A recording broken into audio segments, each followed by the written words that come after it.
Welcome back to 13 Inch Freedom, the only podcast where liberty is measured in inches, freedom is gluten-free, and context doesn't matter.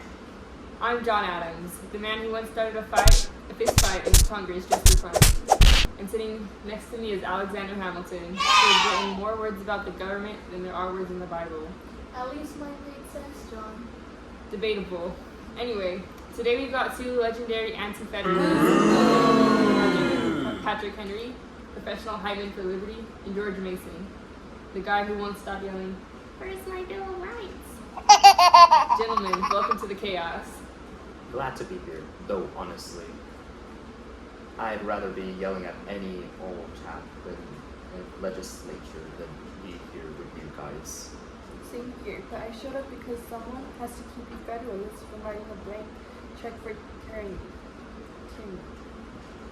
Alright, back to the debate. Patrick, why do you hate our shiny new constitution? I don't hate it, I just don't trust it. Too much power in one place means that we're one step away from a monarchy. Monarchy.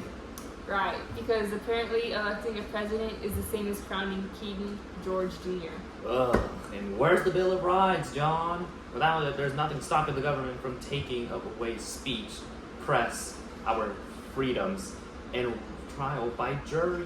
We can add one later, Mason, but first we need a government that can do literally anything. I mean, we studied and we fought, we killed for a nation, we now get to build.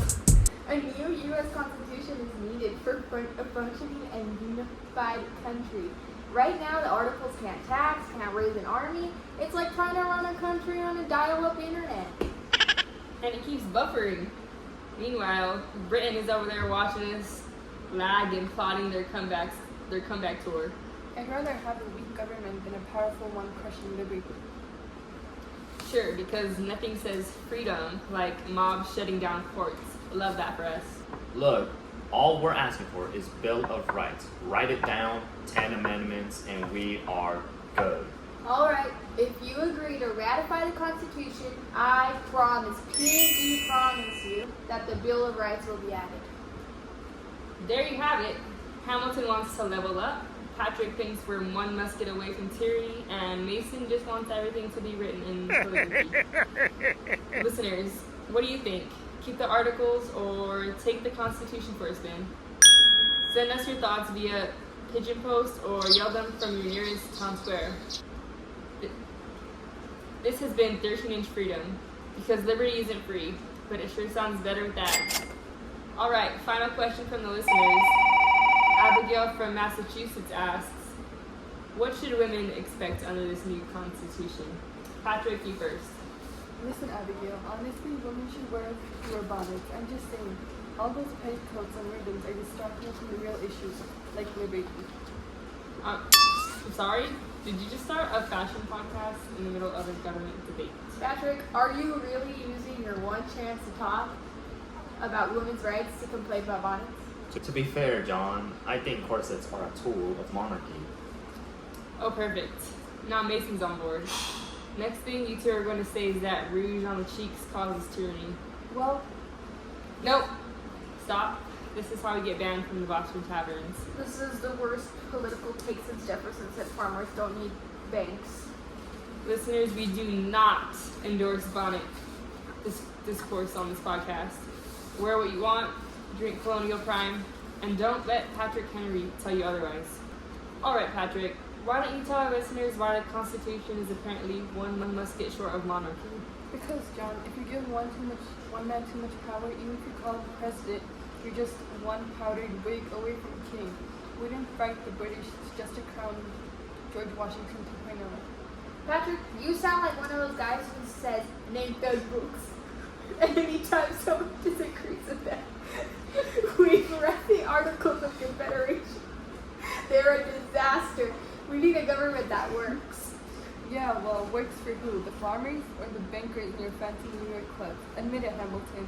You just want a government strong enough for tax whiskey. Maybe. There it is, folks. Hamilton just confessed on air. Taxes aside, if you do not have a Bill of Rights, you cannot guarantee liberty at all. Freedom of speech, freedom of press, trial by jury. You have to write them down, or they'll all poof. disappear. George, we can add those rights. The Constitution is a starting point, not the final draft.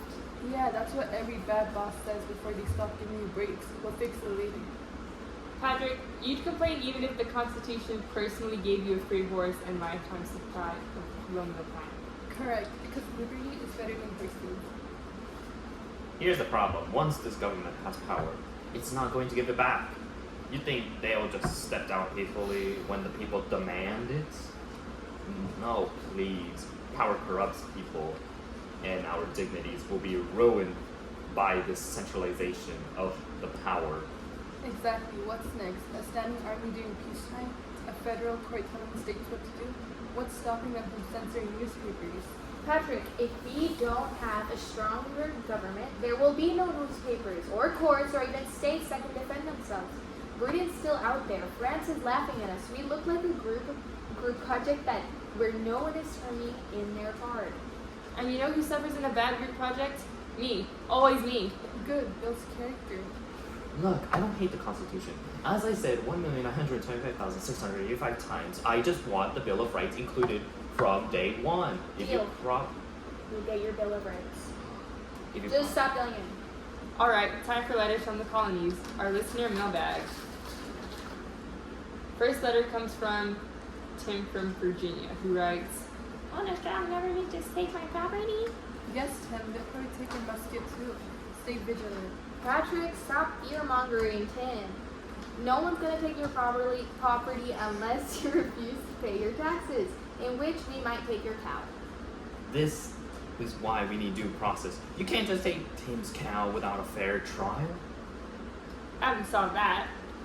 Next letter, Martha from Boston asks, "Do I get a say in the new government?"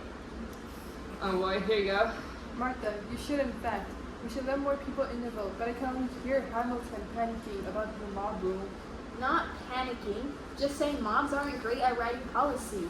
One time they carded federal tax collector for fun. Better than letting an unchecked president turn into King George 2.0 of England. Alright, that's enough democracy for one day. So there you have it. Patrick Henry still doesn't trust anybody. George Mason is the unofficial lawyer of America. Hamilton is obsessed with the functioning treasury, and I just want to finish this podcast before we invent another tax. Next week, why we need a national bank and why Jefferson is wrong about literally everything. Come back just for the episode of Yell at Him. Please do. This has been 13-Inch Freedom, Liberty, Sarcasm, and Colonial Product Placement.